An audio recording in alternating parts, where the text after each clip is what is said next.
Azizlar, men hozir Zambiya va Botsvananing chegarasida turibman. Va bilasizmi nima sodir bo'ldi? Zambiyadagi ofitser meni pasportimni ko'rib, O'zbekiston, deyapti. Sizlar kecha o'ynadinglar-a, deyapti. Siz tushunyapsizmi? Siz bir sekundga tushunyapsizmi? Zambiyada o'tirgan, mana bu chegarachida o'tirgan ofitser bizani mamlakatda taniyapti.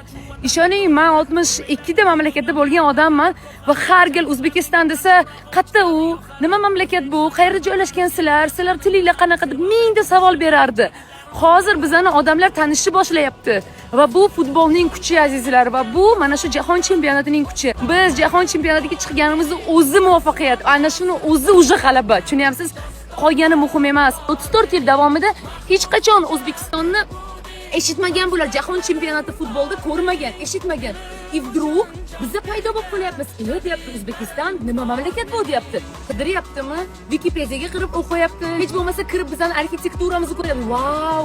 Chiroyli mamlakat ekan-a, zo'r ekan deyapti. Endi nima bo'ladi? Turizm oqimi yana ham ko'payadi. O'zbekistonga bo'lgan qiziqish ortadi. Eng muhimi, oddiy aholi, mana shu 8 milliard dunyodagi aholidan qaysidir foizi bizani O'zbekistonni aynan jahon chempionati sabab yana ham kuchliroq tanisha boshladi. Zambiyada o'tirgan ofitser bizni tanidimi?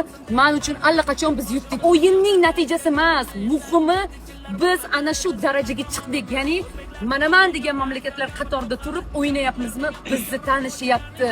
Men shundan xursandman. Siz ham shundan faxrlanishingiz kerak. O'zbekiston tanilyapti, O'zbekiston kuchayapti, O'zbekiston zo'r bo'lyapti. Eng qiladigan zo'r ishimiz mana shu jahon chempionatiga birinchi qadam qo'yganimiz. Qolganini ham eplaymiz. Qolganini ham hali yoramiz, Xudo xohlasa, va men bunga ishonaman.